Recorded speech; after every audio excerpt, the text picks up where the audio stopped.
What's the meaning of basilect?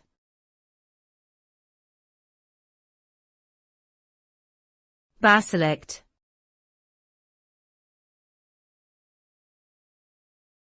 Basilect.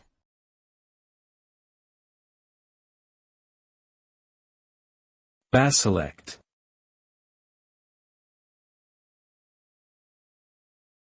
Basilect.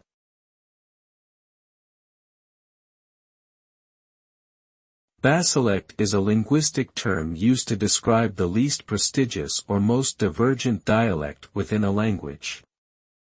It is the variety of language that is spoken by the lowest social classes or those with the least formal education. Basilects are often associated with rural or isolated communities and are characterized by features such as non-standard grammar, vocabulary, and pronunciation. In contrast, acrolects refer to the most prestigious or standard dialect within a language.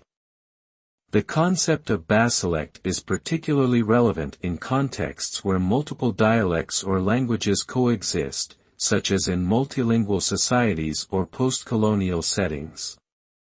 Understanding basilects can therefore shed light on issues of power, identity, and language variation.